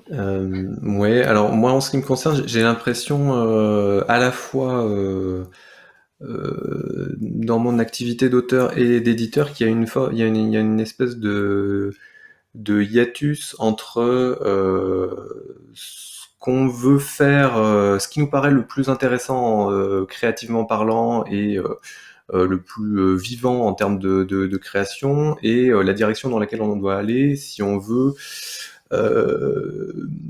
tâcher de toucher un public pas forcément large, mais en tout cas un public conséquent. J'ai l'impression par exemple que quand voilà les projets sur lesquels on s'est le plus investi et où on a, ou en tout cas moi peut-être où j'ai eu le plus le sentiment de faire des choses nouvelles en termes de format, en termes de support, c'est tout ce qu'on a fait en développement de site web par exemple. Donc par exemple sur un livre comme Cals de Florence Joux, paru il y a bien 5 ans maintenant, 5 ou 6 ans, donc qui est un livre de poésie, mais qui est aussi en fait qui se présentait sous plusieurs formes, qui se présentait sous la forme d'une performance avec des musiciens, puis il y avait aussi, l'autrice avait invité un graphiste et une photographe à travailler à partir de son texte. Donc on est arrivé avec une matière très très divergente, on va dire. On avait un texte écrit, on avait l'enregistrement d'une performance avec des musiciens, on avait des photos, on avait du graphisme. Donc on a fait à la fois un livre numérique, un livre papier, et on a fait aussi un site web. Et le site web permettait d'articuler un petit peu toutes les aspects, toutes les disciplines traversées par le projet. Le site internet est gratuit, il est en accès libre, mais paradoxalement, il y a assez peu de public pour consommer, je dis ça très entre guillemets, de la poésie sous forme de site web. Alors qu'au contraire, quand on publie un livre papier plus standard, on va dire, plus formaté, on va forcément devoir se plier à des contraintes de type l'objet il doit être comme ci comme ça, le format doit être comme ci comme ça, on peut pas mettre de vidéos, on peut pas mettre de photos dans une qualité suffisante parce que c'est une impression aussi qui est d'une certaine forme industrielle. Donc voilà. Mais cet objet-là aura plus de possibilités de rencontrer son public puisque il sera injecté dans un système, un écosystème plus large, plus vaste que lui. Et c'est la même chose, j'ai l'impression, dans l'écriture où je pense que pour toucher un plus large public, il y a des outils assez simple à utiliser et facile d'accès. Je pense par exemple tout simplement d'écrire directement dans Facebook. Je pense que ça nous permettrait d'avoir un lectorat assez large directement. Sauf que pour faire ça, il faut accepter de se verser dans la machine qu'est Facebook, alors que quand on fait des expériences plus expérimentales sur nos propres sites, quand on construit des objets un petit peu plus divergents, qui rentrent pas dans le cadre de ce qu'on peut trouver dans les réseaux sociaux, qui peuvent pas s'y articuler, qui demandent qu'on s'y investisse, qui demandent du temps, là par contre on y met beaucoup de plaisir, on y met beaucoup de bonne volonté, on y met beaucoup d'investissement, mais c'est plus difficile derrière d'avoir des lecteurs qui suivent. Donc j'ai l'impression quand même qu'il y a une nécessité, quelles que soient nos envies, quelles que soient nos possibilités techniques et technologiques, il y a un équilibre à trouver entre le plaisir qu'on va y prendre nous à créer ce type de forme, à inventer ce type d'objet, et la disponibilité d'un lecteur ou d'une lectrice pour y adhérer.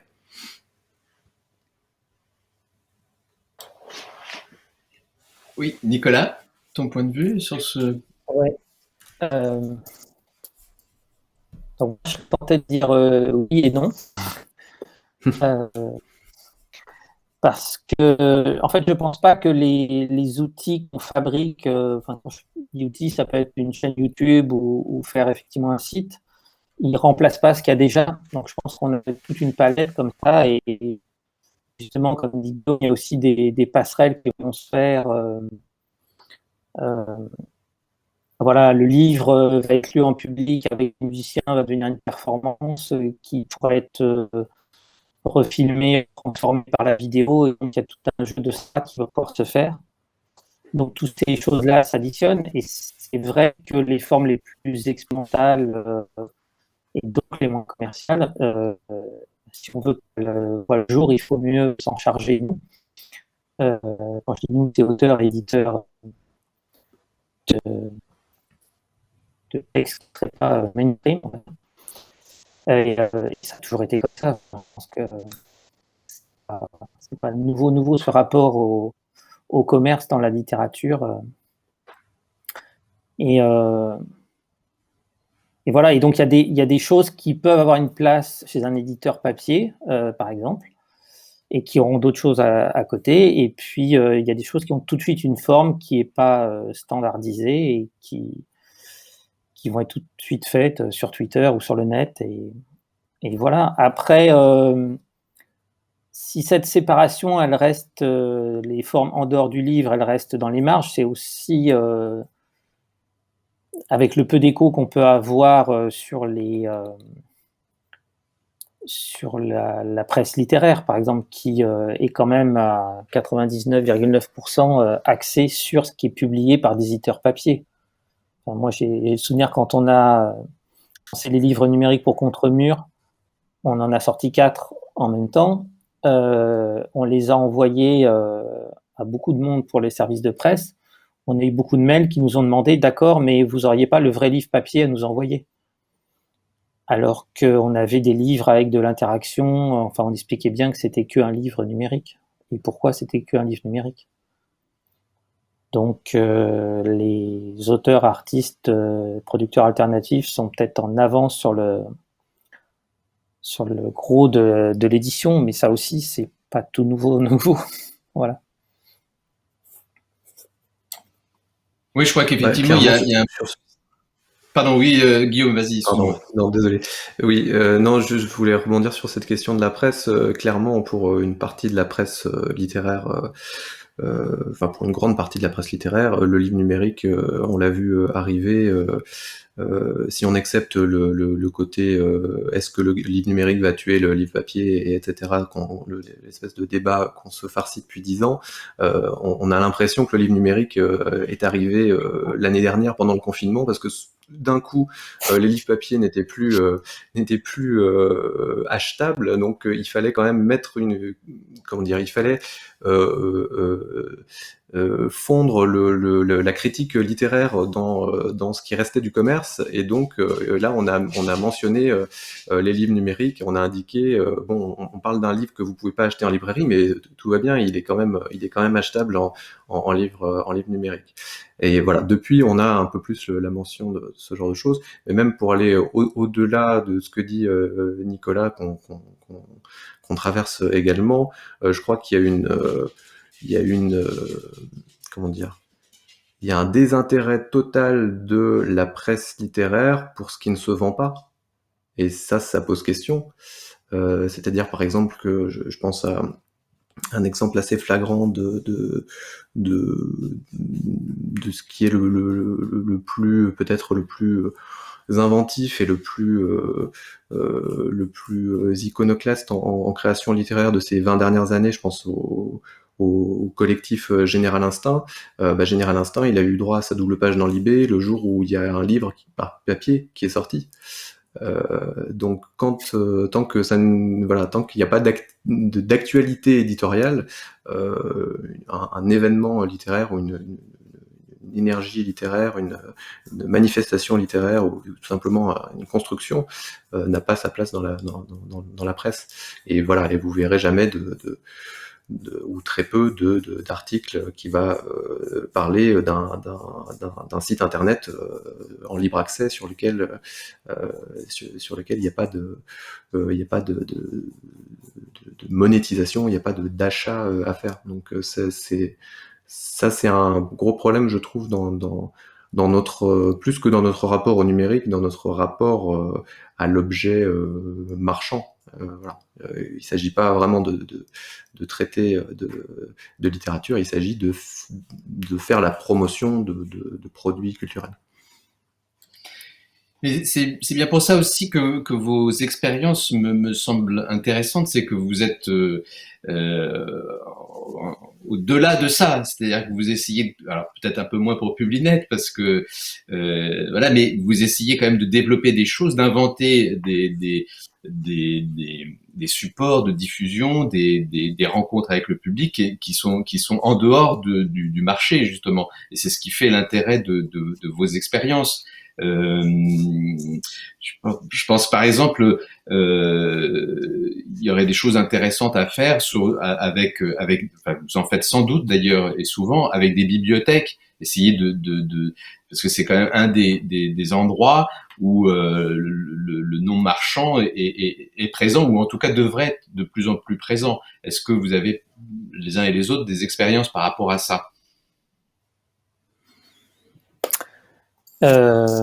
Oui, alors les bibliothèques, il y a d'autres types de formatage ou de craintes, c'est notamment par rapport aux objets. Alors effectivement, c'est pas dans le rapport marchand, mais je pense quand on a édité nos posters, donc moi qui vais quand même assez souvent dans des bibliothèques, notamment pour faire des ateliers, j'ai eu les expériences de dire voilà, on fait ces affiches-là qui étaient vendues 2 € pièce, hein, donc c'est pas un frein financier, mais qui nous disait mais comment on va pouvoir gérer une affiche comme ça dans une bibliothèque? Est-ce qu'on fait du prêt? Est-ce qu'on fait pas de prêt? Et voilà. Après, dans l'école d'art où j'interviens, la bibliothécaire, elle a décidé d'acheter des pochettes en plastique transparent dans lequel il y a ses posters. On emprunte la pochette avec le poster dedans, on le déplie, on le lit, voilà. Alors c'est vrai qu'elle se retrouve dans le paradoxe où l'objet de protection, la pochette, coûtait presque plus cher que l'édition qui est dedans. Mais donc c'est quand même possible. C'est plus que les autres bibliothécaires que j'avais croisés étaient déroutés par ce type d'objet, qui est peut-être effectivement plus un objet qu'on trouverait dans une artothèque, par exemple. Après, j'imagine que Guillaume a des expériences par rapport aux bibliothèques pour les supports numériques, mais c'est vrai que on sent bien que tous les bibliothécaires ne sont pas encore sont pas emparés de cette idée que la bibliothèque pouvait être aussi un endroit où on peut emprunter des documents numériques, voilà, et non pas des documents que physiques. C'est vrai que oui, alors pour nous, la question des bibliothèques est importante parce que Publinet propose des abonnements numériques aux bibliothèques depuis quasiment sa création. Hein. François Bon, à l'époque, avait mis ça en place avec Immatériel. Nous, quand on a repris la maison d'édition, et après que Immatériel donc qui est notre distributeur numérique a changé sa voie d'accès aux bibliothèques, on a récupéré cette offre d'abonnement auprès des collectivités pour la développer sur notre propre site et pour pouvoir la délivrer directement. On se heurte à une autre question vis-à-vis de comment dire, de l'écosystème numérique actuel, c'est-à-dire que effectivement les bibliothèques se mettent à considérer le livre numérique, en tout cas les produits numériques depuis plusieurs années maintenant comme des accès de prêt. Alors j'essaie de pas dire prêt parce que le prêt numérique en fait c'est assez compliqué, ça n'a pas vraiment de sens dans l'écosystème numérique de prêter un fichier parce qu'un fichier se duplique à l'infini. Nous justement on a cherché à développer notre offre en essayant de se démarquer un petit peu de ce que font les grands groupes qui sont engagés dans le prêt numérique en bibliothèque. Nous, on voulait pas, par exemple, que quand une bibliothèque propose un accès à un titre à ses lecteurs, on voulait pas que les fichiers numériques qui soient prêtés soient bardés de verrous et de DRM en tout genre et qu'ils s'autodétruisent en 3 semaines, par exemple. Ce qui est le cas pour le dispositif prêt numérique en bibliothèque.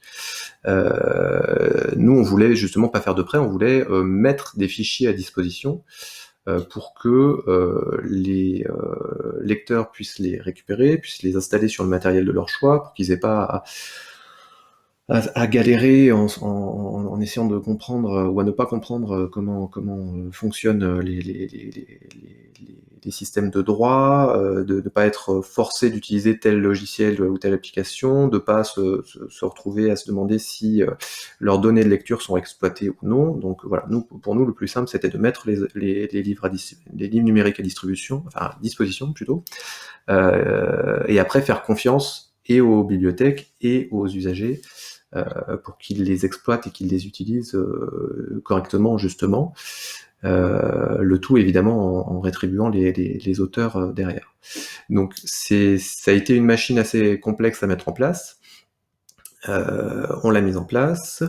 On travaille avec des bibliothèques en France, à l'étranger également, des bibliothèques municipales de type bibliothèque de prêt, des bibliothèques départementales pour toucher un réseau sur une région donnée, des bibliothèques universitaires, voilà, ce genre d'établissement. Après, c'est toujours, c'est toujours précieux pour nous, je trouve, de pouvoir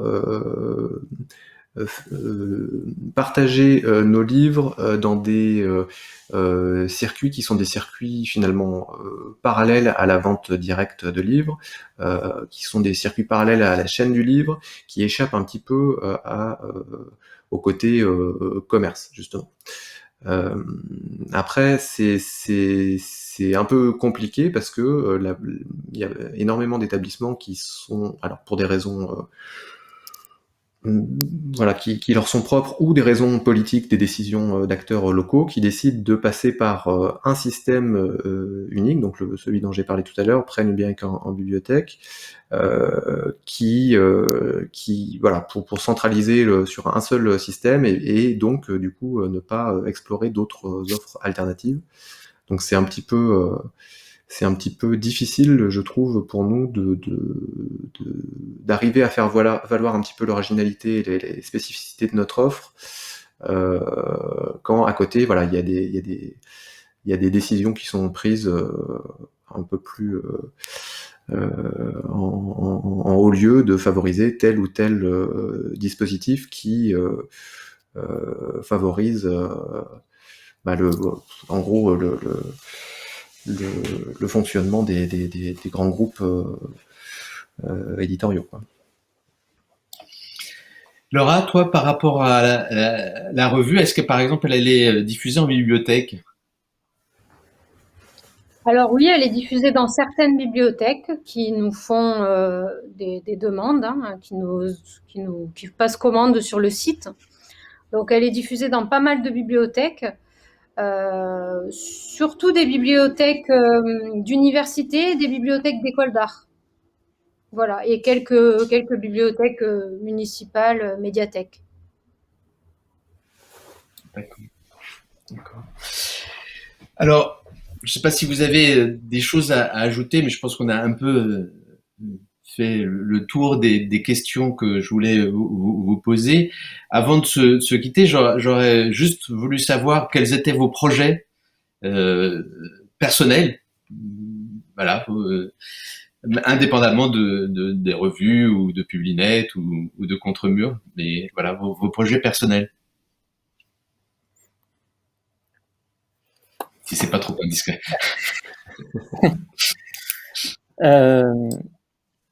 Pascal, pour moi, Pascal l'a évoqué ce matin, il y a une publication à venir là avec Lamarelle, donc qui a pour titre Vampirisation et qui est un livre numérique en ligne, donc c'est un peu les nouvelles formes de livres numériques qu'essaye d'explorer la Marelle, et qui est un travail fait en collaboration avec Arnaud Mirland, qui est un musicien.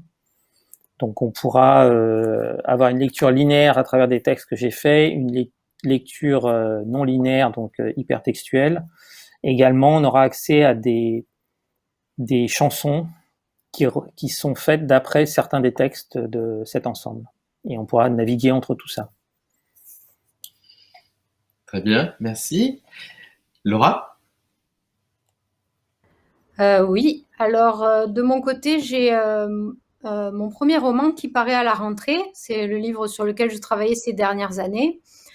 Ça sort fin août aux éditions du Sous-Sol et ça s'appelle La Semaine perpétuelle. Voilà. Et je travaille là sur un nouveau livre de poésie. Merci beaucoup. Guillaume, pour toi? Oui, alors il y a un livre à venir. Je ne sais pas encore quand, parce que je ne suis pas le maître des horloges, comme on dit, mais j'espère peut-être l'année prochaine, soyons fous, qui est un faux roman médiéval écrit en vers justifié, donc la pratique d'écriture chère à Lucien Suel. Voilà, avec tout un tas de notes de bas de page, toutes plus étranges les unes que les autres, et ça doit paraître sous le label Othello du Nouvel Attila. Voilà, donc j'espère. Voilà, l'année prochaine, ça m'irait bien. Bien, merci à vous. J'ai hâte de lire ces 3 ouvrages. Merci à vous d'avoir participé à cette rencontre et à cette journée, à Nicolas et à Laura pour vos lectures qui ont beaucoup plu. Je vous ferai remonter les différents commentaires. Voilà, c'était chouette. Donc merci à vous pour cette participation à ce débat, et à très bientôt. Merci à toi. Merci. Merci, à bientôt. À bientôt. Voilà, donc notre deuxième débat dans le cadre du festival Les Échappés se termine. J'étais très heureux de pouvoir accompagner cette journée. Au préalable, d'abord dans la programmation de la journée, avec Xavier Ganachaud du département du Val-de-Marne. J'espère que voilà, vous aurez trouvé ce rendez-vous et ce moment, ces échanges intéressants, les lectures, les performances des différents auteurs, et puis les pistes que dans les débats nous avons pu essayer d'installer une sorte de réflexion autour de éditer aujourd'hui, quels moyens pour essayer de trouver des solutions, et puis aussi ce temps consacré aux résidences ce matin qui permettait aussi d'appréhender un petit peu la littérature et la poésie de manière un peu différente, dans un autre temps, dans un autre espace-temps. Voilà, le festival dure encore jusqu'au 31 mars. Peut-être qu'il y aura l'année prochaine une nouvelle édition, et en tout cas une nouvelle journée d'études sur d'autres sujets.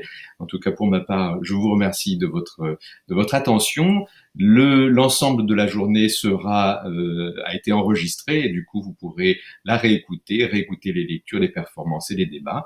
Et je vous dis bonne continuation, à très bientôt, et merci de votre attention. Au revoir.